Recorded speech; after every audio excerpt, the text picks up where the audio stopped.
What's going on, my friend? This is Jake of www.jgcalisthenics.co.uk, and if you're new to the channel, as well as being new to body training calisthenics and would like some help with mobility, especially gaining full control with your mobility with bodyweight training, then by all means, I encourage you to subscribe to the channel now and turn on post notifications because I make new videos every Monday and Thursday, specifically for people like you, my friend. Right, so the first thing we need to highlight before we go into the two exercises I'm going to highlight in this video is to understand why you may have tight ankles, right? Because obviously when people, if you have tight ankles, which I certainly have myself, is obviously the perfect example is squatting, right? Because obviously you may have a situation where as you squat down, you either go forward or you go backward, right? Now most people think it can be, right, but it can be the hips or whatever, right? But most of the time it's actually the ankles, right? And it's not just the ankles as a whole, right? Usually it's ankle dorsiflexion, right? So dorsiflexion being actually pointing the toes upward towards your knee, because as you're squatting down, in order to keep your heels on the ground, you actually have to think of bringing your toes upward towards your knee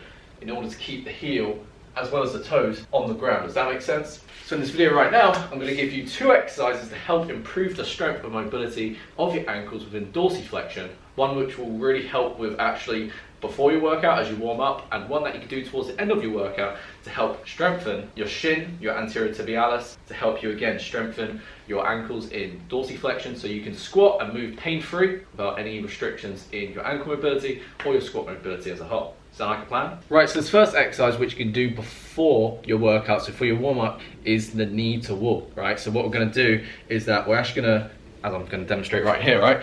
You're going to do, I'd say 15 reps on each leg, right? So you're going to start with one leg, do 15, and after that do 15, right? So if I start right now with my weak side, my right leg, right? I'm going to start with my feet away from the wall, and so what I'm going to do here is obviously the closer your foot and your toes to the wall, the less ankle mobility and dorsiflexion you need, whereas as you get more mobile and stronger over time, you can actually bring it further away, so it requires more dorsiflexion so you can improve your ankle mobility, right? So if I start here, obviously hands against the wall, as you don't see in this video, but I do have my hands against the wall. Start here, the knee slightly bent, and here, keeping the back leg relatively straight, the glute engaged to help with that. Again, the heel of my back leg is also against, firmly placed against the floor. And from here, you can simply shift forward and then come back, allowing the knee to briefly touch the wall and keeping the back leg straight to make this effective for both ankles, right? And as I said, you can maybe start out right here. I'm pretty sure I probably started very, very close to the wall when I started out with my tight ankles. And just going from there. And then as you get stronger, you can go further away, right? Again, keeping both heels against the ground, right? So if you feel you're too far away and like everything's just like going a bit all over the place, take your time. This is not a place to try and show off. You're not really going to impress many people with like your ankle mobility, right? But just take it nice and control. And as I said, repeat for repetitions, applying the concepts that I've taught before going into it, right? And then once you've done 15, I'd say, on one side, you then repeat on the other side. Again, there's no need to rush with these. Even if you do 5 or 10 quality reps, that's much better than doing 20 or 30 with bad form, right?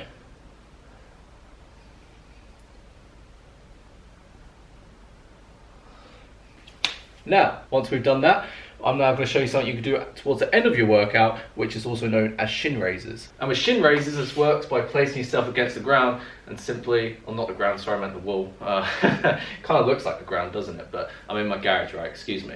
Anyway, I'm falling off track. But my point is shin raises, we're going to stand against the wall and raise our shins, pointing our toes upward towards our knee. Again, strengthening our ankles within dorsiflexion, which is also a great way to strengthen the shins and the anterior tibialis at the front of our leg here, which also helps with injury prevention, particularly if you partake in endurance-based sports like running and such, right? So, as you can see here, well, you can't see my face, but that's not important for this video. And from here, simply raise your feet up, pause, come down, repeat for reps. You can do this for as many reps as you want. I would say maybe 10 to 15 is a good base to start from. so you can focus on the contraction, the form, and still strengthening and getting more mobile within the ankle dorsiflexion. And a bit like the knee to wall, the closer your heels are to the wall, the easier it's going to be. But the further away you go, the harder it's going to be, right? Especially if you're doing it on a slippery surface like I am with a mat, and you get to the point where you're actually going quite away from the wall.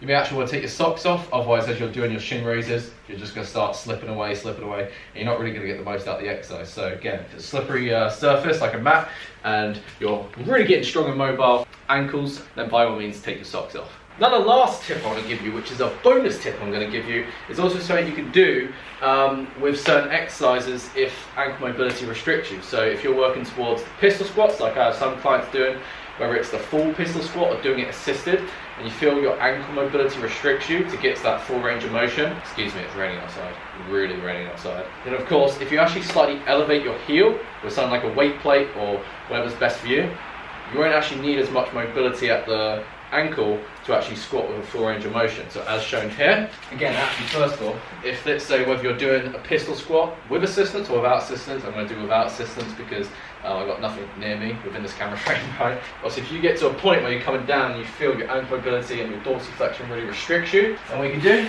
if you've got the strength, you can elevate your heel, as I said, just a teeny bit like a weight plate, and you'll find that as you come down, you'll have way more freedom as you won't need as much mobility at the ankle for this, and you can press back up. And although this doesn't actually fix the problem, if you're doing the exercises I've shown in this video, so you're actually working on the problem and fixing your ankle mobility while you do this, then of course that could be great as well. So eventually you can get to a point where you can squat on 2 legs or 1 leg without any restrictions whatsoever and have full freedom from simply mobilizing your ankles and strengthening yourself in dorsiflexion the right way as I demonstrate in this video. And if you've got any questions regarding mobility, ankle mobility, or mobility related to body weight and calisthenics, then of course you can by all means send me a DM and send me a message, which I'll link in the description below, to start a conversation. I'd love to chat and interact with you and help you on that note. So if you enjoyed this video, you like my content, you enjoy watching every single minute,